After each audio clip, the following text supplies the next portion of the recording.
అందరికీ నమస్కారం. తన్వి చెప్పే కథలకు స్వాగతం. ఈరోజే మొదటిసారిగా మా ఛానల్ చూస్తున్నట్లయితే ప్లీజ్ లైక్ చేయండి, షేర్ చేయండి, సబ్స్క్రైబ్ చేసి మమ్మల్ని సపోర్ట్ చేయండి. ఈరోజు బుధవారం. ఎవరైతే భక్తి శ్రద్ధలతో వినాయకుడికి సంబంధించిన ఈ కథలను వింటారో వారికి అన్ని పనుల్లోనూ విజయాన్ని సాధిస్తారు.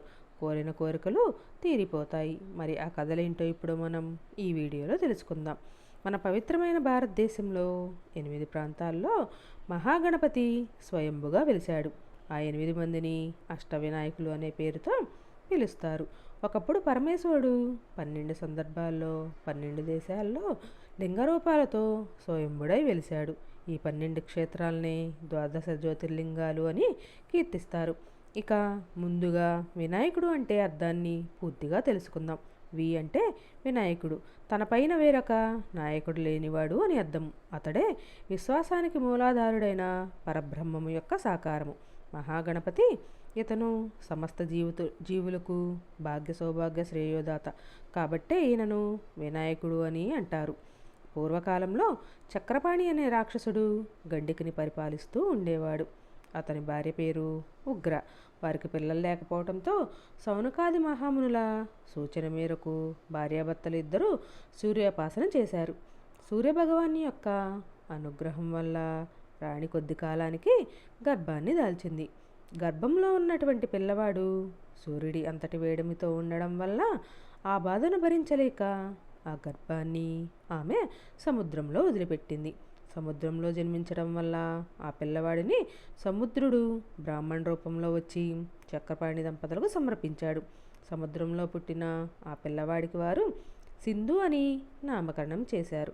సింధు పెరిగి పెద్దవాడైన తర్వాత సూర్యోపాసకుడై 2000 సంవత్సరాల పాటు తపస్సు చేసి సూర్యుని నుండి అమృతాన్ని పొందాడు.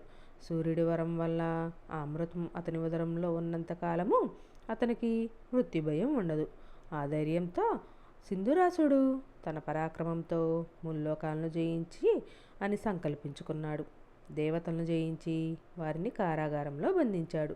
తరువాత కైలాసము వైకుంఠాలపైన కూడా దండెత్తాడు. పార్వతీ పరమేశ్వరులు కూడా సింధురాసుడిని బాధలు పడలేక కైలాసాలని వదిలిపెట్టి మేరు పర్వతంలో ఉండసాగారు. సింధురాసుడు శ్రీ మహావిష్ణువుని తన గండకి రాజ్యంలో ఉండమని ఆజ్ఞాపించాడు. ఇలాంటి పరిస్థితుల్లో ఉండగా దేవగురువు అయినటువంటి బృహస్పతి సింహరారుడు 10 చేతులు కలవాడు అయినటువంటి వినాయకుడిని ప్రార్థించి ఆయన్ని శరణు పొందమని దేవతలకు సలహా ఇచ్చాడు. వారు అలా చేయగానే వారి ప్రార్థనలు మన్నించి గణపతి సాక్షాత్కరించి తాను పార్వతీదేవికి కుమారుడిగా జన్మించి సింధురాసుని చంపుతాను అని మాట ఇచ్చాడు. ఆ తర్వాత మేరు పర్వతం పైన పరమేశ్వరుడి ఉపదేశానుసారము పార్వతీదేవి 12 సంవత్సరాల పాటు గణేష మంత్రాన్ని జపించింది. ఆ జపానికి సంతుష్టుడైన గణపతి పార్వతీదేవికి ప్రత్యక్షమై ఆమె కోరిక ప్రకారము ఆమెకు పుత్రుడిగా జన్మించి సింధురాసుని చంపుతాను అని వాగ్దానం చేశాడు.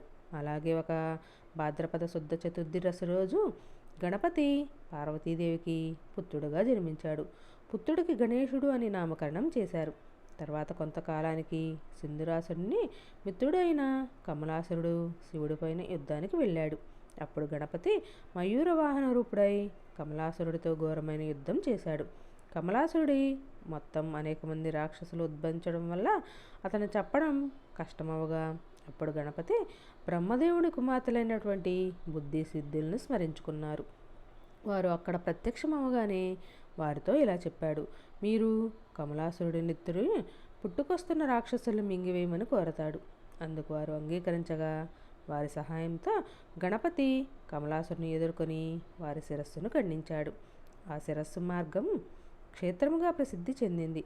తరువాత గణపతి పార్వతీ పరమేశ్వరులతో కలిసి గండకి వెళ్ళి దేవతలను చెరసాల నుంచి విడిపించమని సింధురాసుడికి ఆజ్ఞ ఇచ్చాడు. అతడు ఆ ఆజ్ఞని విని పాటించనందువలన అతనితో 3 రోజుల పాటు గణపతి ఘోరమైన యుద్ధం చేశాడు. ఆ యుద్ధంలో సింధురాసుడు ఖడ్గాన్ని ధరించి గణపతి వైపుకి ఒక్కసారిగా పరిగెత్తాడు. సరిగ్గా అదే సమయంలో గణపతి సూక్ష్మ రూపాన్ని ధరించి నెమలి వాహాన్ని విడిచిపెట్టి కింద పడి సింధురాసుడు ఉదరం పైన ఒక్క బాణాన్ని వేశాడు. అది అతని ఉదరాన్ని చీల్చివేసింది. వెంటనే అతని ఉదరంలో ఉన్నటువంటి అమృతమంతా బయటకు వచ్చింది. దానితో సింధురాసుడు మరణించాడు. అప్పుడు దేవతలు ఎంతగానో సంతోషించి గణపతిని పూజించి కొనియాడారు. అప్పుడు విశ్వకర్మ ఈ మోర్గాం క్షేత్రమునందు దేవాలయాన్ని నిర్మించి గణపతి విగ్రహాన్ని ప్రతిష్ఠించాడు. ఈ విధంగా మోర్గాం పట్టణంలో మోరేశ్వర్ గణపతి పుణ్యక్షేత్రం ప్రసిద్ధి చెందింది. ఈ విధంగా గణపతి అక్కడ వెలిశాడు. మోర్గాం పూణేకు 79 కిలోమీటర్ దూరంలోని పూణే జిల్లాలో బార్మతి తాలూకాలో ఉంది. ఇప్పుడు శ్రీ సిద్ధ వినాయకుడు గురించి తెలుసుకుందాం. ఒకసారి విష్ణుమూర్తి యోగనిద్రలో ఉండగా నాభి నుండి బ్రహ్మకర్ణముల నుండి మధు కైటబులను రాక్షసులు జన్మించారు.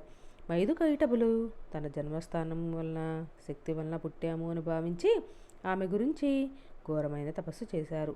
ఆ ప్రసాదం వల్ల వారు మహాబలవంతులై గర్వంతో లోకకంటాకులుగా మారిపోయారు. తర్వాత సృష్టికర్త అయినటువంటి బ్రహ్మనే బాధించి మాటిమాటికి యుద్ధానికి రమ్మని పిలవసాగారు. బ్రహ్మను భక్షించడానికి సన్నద్ధులయ్యారు. బ్రహ్మ ఎంతగానో బాధపడి విష్ణుమూర్తి దగ్గరకు వెళ్ళి పరిపరి విధాలుగా ప్రార్థించాడు. కానీ ఆ సమయంలో విష్ణుమూర్తి యోగనిద్ర నుంచి మేల్కొకపోవడంతో బ్రహ్మ యోగనిద్ర నుండి మేల్కొమని ప్రార్థించి విష్ణువుని విడిచి వెళ్ళమని కోరాడు. యోగనిద్ర నుండి వెళ్ళిపోగానే విష్ణువు మేల్కొని బ్రహ్మకు అభయాన్ని ఇచ్చారు. ఆ తర్వాత విష్ణువు కైటపులతో 5000 సంవత్సరాల పాటు భీకరమైన యుద్ధం చేశాడు. కానీ వారిలో ఎవరిని మాత్రం వరించలేదు. అప్పుడు విష్ణుమూర్తి ఎంతగానో ఆలోచించి శక్తిని విఘ్నేశ్వరుని విధాలుగా పూజించాడు. అప్పుడు శక్తి ఆ మధు కైటబులని మోహితులుగా చేసింది. విఘ్నేశ్వరుడు ఆ యుద్ధమందు సిద్ధి అగునట్లుగా దానవ సంహారం నిరాటంకంగా జరిగేటట్లు విష్ణువుని అనుగ్రహించాడు. అప్పుడు విష్ణువు మధు కైటబుల్ని యుద్ధానికి పిలిచి, ఓ దానవులారా, మీరు నన్ను శరణు వేడుకోండి అని పలికాడు. అప్పుడు ఆ దానవులు చిరుమందహాసం చేసి విష్ణువుతో, నీవే మమ్మల్ని ప్రార్థించి వరాన్ని పొందు అని పలికారు. అలాగైతే మీరు నా చేత మృతులు అయ్యేటట్లుగా వరాన్ని ఇవ్వండి అని విష్ణువు వారిని కోరుకున్నాడు. ఆ మాట విని దానవులు ఒక్కసారిగా ఆశ్చర్యపోయి ఆడిన మాట తప్పలేక, సరే మీకు ఆ వరాన్ని తప్పకుండా ఇస్తాము, అయితే దానికి ఒక షరతు అని ఈ విధంగా చెప్పారు. మమ్మల్ని జలం లేని చోట మాత్రమే చంపాలి అని కోరగా, సర్వము జలమయమై ఉండడం వల్ల విష్ణువు విశ్వరూపాన్ని దాల్చి తన ఊరువుల్ని పెంచి వానిపైన ఆ దానవుల్ని మర్దించి సంహరించాడు. గణపతి వలన కార్యసిద్ధి అవ్వడం వల్ల ఇది సిద్ధక్షేత్రం అయింది. ఈ సిద్ధక్షేత్రమే ప్రస్తుతం సిద్ధిటేక్ గ్రామము. వినాయకుడు అనుగ్రహానికి సంతోషించిన శ్రీ మహావిష్ణువు ఈ క్షేత్రమునందు స్ఫటిక దేవాలయాన్ని నిర్మించి స్వయంభువైనటువంటి గణపతిని అందులో ప్రతిష్ఠించాడు. ఈ గణపతియే సిద్ధిటేక్ నందలి వినాయకుడు. శ్రీ మహావిష్ణువుచే నిర్మించబడిన ఈ దేవాలయము కాలాంతరమున శిథిలము కాగా పేష్వాల కాలమునందు ఆలయ పునర్నిర్మాణం జరిగింది. సిద్ధిటేక్ గ్రామము పూణేకు 96 కిలోమీటర్ దూరంలో అహ్మద్నగర్ జిల్లాలో కర్జత్ తాలూకాలోని భీమా నది అవతలి ఒడ్డున ఉంది. శ్రీ బల్లేలేశ్వర్ వినాయకుడు పూర్వకాలంలో సింధు దేశంలో వల్లి అనే నగరం ఉండేది. ఆ వల్లి నగరమే కాలాంతంలో ఇప్పుడు పాలిగా మారిపోయింది. ఆ పట్టణంలో కళ్యాణ్ అనే వైశ్యుడు ఉండేవాడు. అతను చాలా ధనికుడు, భగవద్భక్తి కలిగినవాడు, లేదనకుండా దాన ధర్మాలు చేసేవాడు. ఆయన భార్య పేరు ఇందుమతి. ఆమె మహాపతివ్రత కూడా. ఆ దంపతులకు ఒక కుమారుడు జన్మించాడు. అతనికి బల్లాలని నామకరణం చేశాడు. అతడు చిన్న వయసు నుంచే గణపతి భక్తుడై పెరిగాడు. బల్లాలు ఒకరోజు తన తోటి బాలకులతో అడవులకు వెళ్ళాడు. అక్కడ బల్లాల్ ఒక పెద్ద రాయిని చూసి దానిని గణపతి వ్యక్తి గ్రహంగా భావించి ప్రాణప్రతిష్ఠ చేసి పిల్లలందరితో కలిసి పూజలు చేయడం ప్రారంభించాడు. అందరూ ఆ గణపతికి బిల్వ పత్రాలతో దూర్వాలతో పూజలు చేశారు. జై గణేష జై గణేష అని నానాదాలు చేస్తూ చక్కని పాటలు పాడుతూ నృత్యాలు చేస్తూ ఉన్నారు. అలా పారవస్యంతో ఆకలి దప్పులను కూడా మర్చిపోయి వారి ఇళ్లకు కూడా వెళ్ళలేదు. అలా రోజులు గడిచాయి. పిల్లలు తమ తమ ఇళ్లకు తిరిగి రాకపోయేసరికి ఆ తల్లిదండ్రులందరూ భయపడిపోయి కళ్యాణ్ ఇంటికి వెళ్ళి తమ పిల్లలు ఇంటికి తిరిగి రాలేదని బల్లాలు వాళ్ళందరినీ ఎక్కడకు తీసుకుని వెళ్ళాడని అతన్ని వారించమని దుఃఖంతో భయంతో రోషపూరితంగా మాట్లాడారు. ఆ మాటలు వినగానే కళ్యాణ్కి ఎక్కడలేని కోపం వచ్చింది. ఆ గ్రామం బయట పిల్లలందరూ పూజ చేసుకున్న ప్రదేశానికి వెళ్ళి వారిపైన ఆగ్రహించాడు.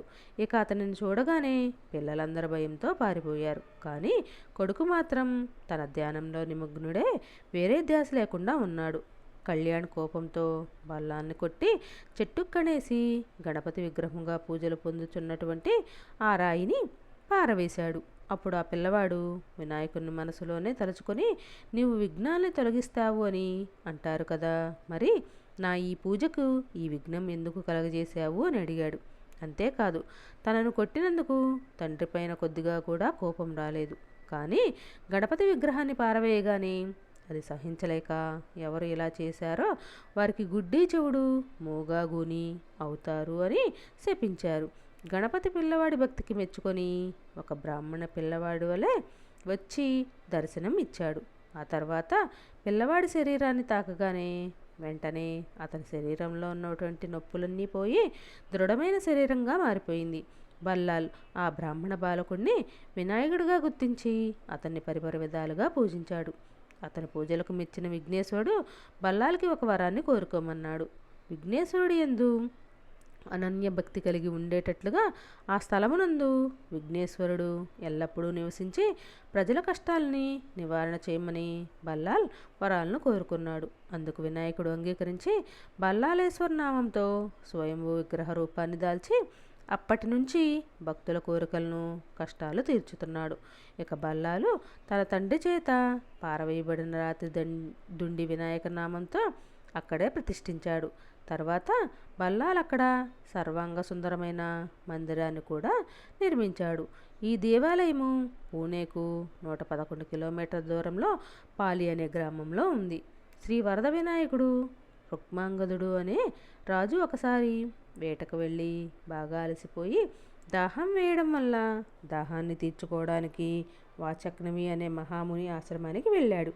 మునీశ్వరుడు స్నానానికి వెళ్తూ రాజును తన ఆశ్రమంలో కూర్చోమని చెప్పాడు. ఇంతలో ఆ మునపత్ని ముకుంద అతన్ని చూసి మోహించింది. రుక్మాంగదుడు మహాశైలవంతుడు, ఇంద్రియ నిగ్రహం కలవాడు. అతను ఆమె కోరికను తిరస్కరించాడు. ఆ మాటలు విని ఆమె ఎంతగానో కోపగించుకొని అతన్ని కుష్ఠిరోగివి కమ్మని శపించింది.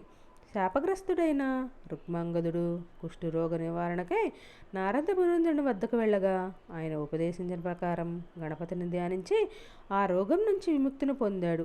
కానీ మునిపత్ని అయినటువంటి ముకుందకు రుక్మాందునిపై మోహం ఏమాత్రమూ విడలేదు. అది గ్రహించిన ఇంద్రుడు రుక్మాంగదుని రూపంలో వచ్చి ముకుంద కోరికను తీర్చాడు.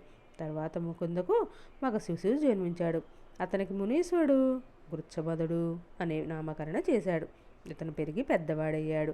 అయిన తర్వాత ఒక మునీశ్వరుడు అయ్యాడు. ఇకపోతే ఒకరోజు అత్రి విశ్వామిత్రుడు గుచ్చమదుడు ఆధ్యాత్మిక విషయాల్ని వాదించుకుంటూ ఉండగా, నీవు ఋషిపుత్రుడు కావు, రుక్మాంగద రాజపుత్రుడు, అందువలన మా పంక్తిలో కూర్చోవడానికి తగవు అని అతన్ని అవమానించారు. ఆ మాటలు విన్న మునీశ్వరుడు ఎంతగానో బాధపడి తన తల్లి అయినటువంటి ముకుందని నిజం చెప్పమని అడిగాడు. ఆమె నిజం చెప్పింది. ఇక ఆ మాటలకు అతను కోపం తెచ్చుకొని తల్లిని ఈ విధంగా శపించాడు. ముళ్ళ పండ్లు గల ముళ్ళ వృక్షముగా మారి అందరి చేత వదిలివేయబడదుగా కానీ తల్లిని శపించాడు. ఇక ఆ మాటలు వినగానే తల్లి కూడా అతిగా శాపాన్ని ఇచ్చింది. అదేంటంటే, నీవు రాక్షసుడిగా మారిపోయి త్రిలోకాల్ని బాధ పెడతావు అని శపించగా అప్పుడు ఒక అశరీరవాణి ఇలా పలుకుతుంది. కృచ్ఛమదుడు ఇంద్రుడు పుత్రుడు అని పలకగా తల్లి కుమారుడు ఆ మాటలు విని ఒక్కసారిగా ఆశ్చర్యచకితులు అవుతారు. కానీ కృచ్ఛమదుడు తన స్థితికి బాధపడుతూ పుష్పకవనానికి వెళ్ళి కేవలం వాయువును భక్షిస్తూ 1000 సంవత్సరాల పాటు వినాయకుడు గురించి ఘోరమైన తపస్సు చేశాడు. అతని తపస్సుకు మెచ్చిన వినాయకుడు, నీవు చాలా గొప్ప వేద బ్రాహ్మణుడుగా ద్రష్టగా కీర్తిని సంపాదిస్తావు అని వరాన్ని ఇచ్చాడు. అందుకు గృచ్చముదుడు ఎంతగానో సంతోషించి, నీవు ఎక్కడే అనుగ్రహమూర్తివే వెలిసి భక్తుల కోరికలను తీర్చమని గణపతిని కోరాడు. అందుకు వినాయకుడు కరించి, ఇక్కడ వరద వినాయక స్వయంభూ మూర్తిగా వెలిశాడు. తర్వాత గృచ్చముదుడు గణేష ఆలయాన్ని నిర్మించి ఆ ఆలయంలో మూర్తిని అందులో ప్రతిష్ఠ చేశాడు. ఈ దేవాలయము రాయగఢ్ జిల్లాలోని మహాగ్రామంలో ఉన్నటువంటి శ్రీ చింతామణి గణపతి వైంశయాన మహర్షి ఉపదేశానుసారము రాజు అభిజిత్రాణి గణపతి అనేక సంవత్సరాలు తపస్సు చేసి ఒక పుత్రుణ్ణి పొందారు. అతను పెద్దవాడై గణరాజు అనే పేరుతో ప్రసిద్ధి చెందాడు. ఒకరోజు గణరాజు తన సైన్యంతో వేటకు వెళ్ళి బాగా అలసిపోయి విశ్రాంతి తీసుకోవడానికి కపిల మహర్షి ఆశ్రమానికి వచ్చాడు. అప్పుడు కపిల మహర్షి ఆ రాజును ఆదరించి సైన్యంతో సహా వారందరికీ చాలా గొప్ప విందు ఇచ్చాడు. అందుకు రాజు ఎంతగానో సంతోషించి కపిల మహర్షిని ఇది ఎలా సాధ్యమైంది అని అడగగా ఆయన తన వద్ద చింతామణి అనే ఒక మణి ఉందని, ఆ మణిని తనకు ఇంద్రుడు ఇచ్చాడని, ఈ విందు ఆ మణి ప్రభావం చే జరిగిందని చెప్పాడు. అప్పుడు ఆ గణరాజు ఆ మణిని తనకి ఇవ్వమని కపిల మహర్షిని అడగగా అందుకు ఆయన నిరాకరించాడు. ఆయన వద్ద నుంచి ఆ మణిని అతను బలవంతంగా తీసుకుని వెళ్ళాడు. అప్పుడు కపిల మహర్షి ఎంతగానో బాధపడి దుర్గాదేవిని స్తుతించాడు. అప్పుడు దుర్గాదేవి కపిలముని విఘ్నేశ్వరుని ప్రార్థించమని ఆనతిని ఇచ్చింది. అతడు ఆ ప్రకారంగానే చేయగా వినాయకుడు ప్రత్యక్షమై గణరాజుతో భయంకరమైన యుద్ధాన్ని చేశాడు. చివరకు వినాయకుడు కూడా తన పరవశుతో గజరాజును చంపి ఆ మణిని తిరిగి కపిల మహర్షికి అందజేశాడు. ఆ యుద్ధము ఒక కబంధ వృక్షం వద్ద జరిగింది. అందువలన కబంధ తీర్థము అనే పేరు వచ్చింది. చింతామణి అనే మణి తనకు తిరిగి లభించడం వల్ల కపిల మహర్షి ఎంతగానో సంతోషించాడు. కానీ కపిల మహర్షి ఆ చింతామణిని మరలా వినాయకుడికే ఇచ్చి అతన్ని అక్కడ స్వయంభుగా వెళ్ళమని ప్రార్థించాడు. ఆయన కోరిక మేరకు వినాయకుడు ఈ క్షేత్రంలో చింతామణి వినాయకుడుగా పిలువబడుతున్నాడు. ఈ విధంగా తేవూరు చింతామణి గణపతి పుణ్యక్షేత్రం అయింది. ఈ దేవాలయము పూణే జిల్లాలో తేవూరు గ్రామంలో ఉంది. శ్రీ గిరిజాత్మజుడు ఒకసారి పరమేశ్వరుడు ఉపదేశానుసారం పార్వతీ పరమేశ్వర సంతానాన్ని కోరి 12 సంవత్సరాల పాటు గణేష మంత్రాన్ని జపించి పార్వతీదేవి ఈ విధంగా తపస్సు చేసిన స్థానమే ఈ లేనియాద్రి పర్వత శిఖరము. ఒక భాద్రపద శుద్ధ చవితి రోజు తలస్నానం చేయడానికి ముందుగా పార్వతీదేవి తన ఒంటి నుండి తీసిన నలుగుపిండితో విఘ్నేశ్వరుడు విగ్రహాన్ని చేసి పూజించింది. ఆ పూజకు తపస్సుకు ఎంతగానో సంతోషించి విఘ్నేశ్వరుడు బాలు రూపాన్ని ధరించి అవతరించాడు. తర్వాత 15 సంవత్సరాలు పార్వతీమాతతో అక్కడే ఉండి తన బాలలీలను ప్రదర్శించాడు. బాలగణపతిని చంపడానికి సింధురాసుడు పంపించినటువంటి ఎంతోమంది రాక్షసులను అతను హతమార్చాడు. క్రూరసుర, బాలసుర, వ్యామాసుర, కుశలాసుర తదితర దుష్ట రాక్షసులను బాలగణపతిచే సంహరించబడ్డారు. తర్వాత విశ్వకర్మ లేనియాద్రిని సందర్శించి 6 సంవత్సరాల వయసులో ఉన్నటువంటి గణపతిని పూజించి అతనికి పాశము, పరశువు, అంకుశము, కమలాలను అతనికి సమర్పించాడు. బాలగణపతి యొక్క 7వ సంవత్సరంలో గౌతమ మహాముని అతనికి ఉపనయనాన్ని చేశాడు. తర్వాత పరమేశ్వరుడు గణపతికి విఘ్నాధిపత్యాన్ని ప్రసాదించాడు. అప్పటి నుంచి అతడు విఘ్నేశ్వరుడుగా ప్రసిద్ధి చెందాడు. గిరిజ అనగా పార్వతి అయి, ఆత్మజుడు అనగా తనయుడు, గిరితాత్ముడు అనగా పార్వతీ తనయుడు. కాబట్టి ఇక్కడ వినాయకుడి పేరు గిరిజాత్మజుడు. ఈ క్షేత్రమే పూణే జిల్లాలోని జున్నర్ తాలూకాలో గోలేగా అనే గ్రామంలో ఉంది. ఇది పూణేకు 94 కిలోమీటర్ల దూరంలో ఉంది. శ్రీ విఘ్నేశ్వరుడు ఒకప్పుడు అభినందనుడు అనే మహారాజు ఘోరమైన తపస్సుతో పాటు యజ్ఞం చేయాలని సంకల్పించుకున్నాడు. అయితే ఈ విషయం తెలుసుకున్న ఇంద్రుడు ఎంతగానో భయపడిపోయాడు.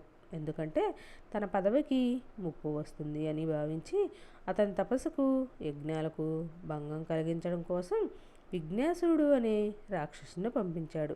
మహారాజు గారు చేస్తున్నటువంటి యజ్ఞంతో పాటు సర్వ యజ్ఞాలను ధ్వంసం చేశాడు విఘ్నేశ్వరుడు.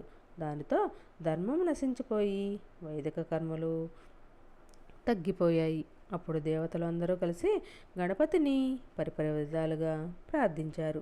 విఘ్నేశ్వరుడి భార్య నుంచి ప్రపంచాన్ని కాపాడమని గణపతిని అర్థించారు. వారి కోరిక మేరకు వినాయకుడు పార్శ్వమహాముని దీపవత్సల అనే దంపతులకు కుమారుడిగా అవతరించి చాడు. అతను తన అంకుశంతో విఘ్నేశ్వరుని లాక్కొని వచ్చి అతన్ని దేవతల ముందు నిలబెట్టాడు. ఆ రాక్షసుడు చేస్తున్నటువంటి మాయలు అన్నిటినీ తన శక్తితో ఎదుర్కొని వాటిని ఒక్కసారిగా నాశనం చేశాడు. ఇక రాక్షసుడు ఓడిపోగానే గణపతి పాదాలన పైన పడి శరణు వేడాడు.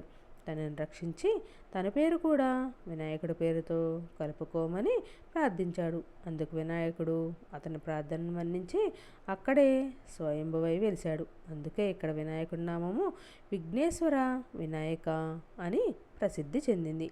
ఆ సమయంలో వినాయకుడు విఘ్నేశ్వరుడికి ఒక ఆజ్ఞను జారీ చేశాడు. అదేమిటంటే, వినాయకుడి నామంతో స్మరించే ఎవరైతే పూజిస్తారో వారికి ఎలాంటి విఘ్నాలు రాకుండా చూడు. అలా చేయని వారికి విఘ్నాన్ని కలిగించు. వినాయకుడు ఈ విధంగా దేవతలను రక్షించడం వల్ల వారందరూ ఎంతగానో సంతోషించి వారందరూ కలిసి దేవాలయంలో ఓజూరు గణపతిని ప్రతిష్ఠించారు. శ్రీ గణపతి గురించి ఇప్పుడు తెలుసుకుందాం. పూర్వకాలంలో రుచ్చమధుడు అనే తల్లిని శపించి ఆమె చేత ప్రతిశాపాన్ని పొందాడు అని మనం ఇంతకుముందే తెలుసుకున్నాం. మహాబల పరాక్రమంతుడు త్రిలోక కంటకుడు క్రూర రాక్షసుడు అయినటువంటి కుమారుడు నీకు జన్మించుగాక అని ఆమె శాపాన్ని ఇచ్చింది.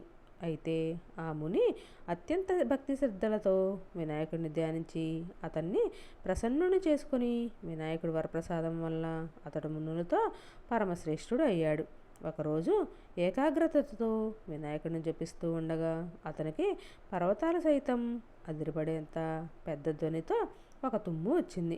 తక్షణమే అతని ఎదుట ఒక బాలుడు కనిపించాడు. అప్పుడు ఆ ముని నీవు ఎవరు అని అడగగా ఆ బాలకుడు ఇలా చెప్పాడు, నేను నీ తుమ్ములో నుండి జన్మించాను, కాబట్టి ఈ రోజు నుంచి నీవే నాకు తల్లివి తండ్రివి అని జవాబు ఇచ్చాడు.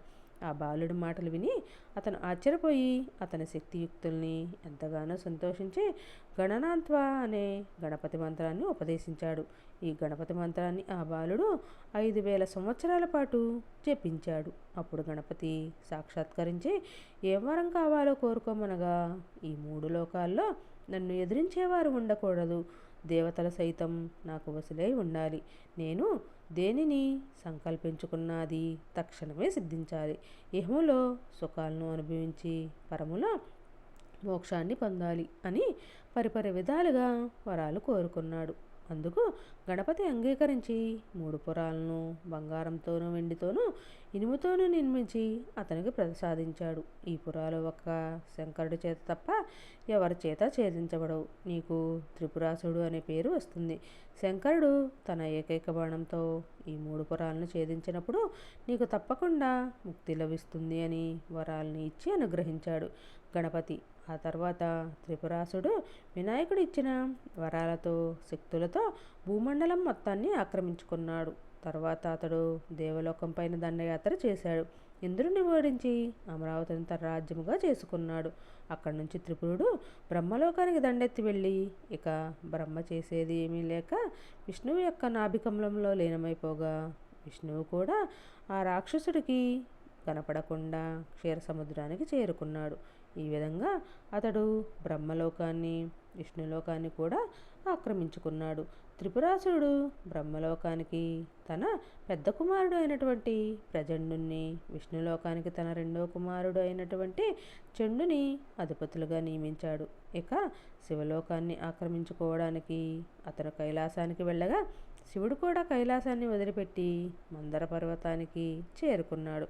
తర్వాత రసాతలము సప్తపాతాళ లోకాలు త్రిపురాసుడి వశమైపోయాయి. ఈ పరాజయంతో బాధపడుతున్నటువంటి సమస్త దేవతలు నారద మహర్షి గణేశుడు అనుగ్రహం పొందడమే ఇందుకు సరైన మార్గం అని ఉపదేశించాడు. ఆ మాటల ప్రకారం దేవతలు అందరూ కలిసి అత్యంత భక్తి శ్రద్ధలతో సంకటమోచన గణేశ్వరుని ప్రార్థించారు. అప్పుడు గణేశుడు ప్రత్యక్షమై ఆ రాక్షసుడి బాధ నుంచి నివారిస్తాడు అని దేవతలకు అభయాన్ని ఇచ్చాడు. వారు ప్రార్థన చేసిన స్తోత్రమును సంకటాసన గణపతి స్తోత్రము అనే పేరుతో శాశ్వతంగా నిలుస్తాను అని వరమిచ్చాడు. ఈ స్తోత్రముతో ఎవరైతే ప్రార్థిస్తారో వారికి ఎలాంటి సంకటాలు కలగవని, సమస్త కోరికలు తీరుతాయని వరాన్ని ఇచ్చారు. ఈ విధంగా వరాలు ఇచ్చిన గణనాయకుడు ఒక బ్రాహ్మణ వేషాన్ని ధరించి త్రిపురాసుడికి సన్నిధికి చేరుకున్నాడు. త్రిపురాసుడు ఆ బ్రాహ్మణ్ణి శ్రద్ధగా భక్తితో పూజించి ఏదైనా వరం కోరుకోమని అడుగుతాడు. ఆ మాటలు విన్న బ్రాహ్మణుడు కైలాసంలో శివుడి వద్ద ఉన్న చింతామణి గణపతి మూర్తి కావాలి అని కోరుకుంటాడు.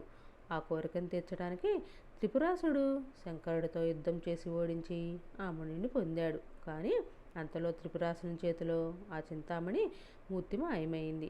త్రిపురాసుడు వేదనతో నిస్పృహ చెందాడు.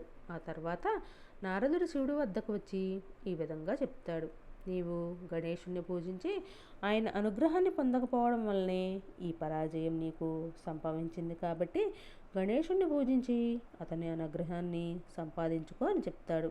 ఆ మాటలు విన్న శంకరుడు సంవత్సరాల కాలం ఏకాగ్రతతో గణేశుని గురించి ఘోరమైన తపస్సు ఆచరించాడు. విఘ్నేశ్వరుడు ప్రసన్నుడే ఒక బాణమిచ్చి తన సహస్రనామాలను శివుడికి ఉపదేశించాడు. శివుడు ఆ సహస్రనామాన్ని జపించి త్రిపురాసుడి పైన యుద్ధానికి సంసిద్ధుడయ్యాడు.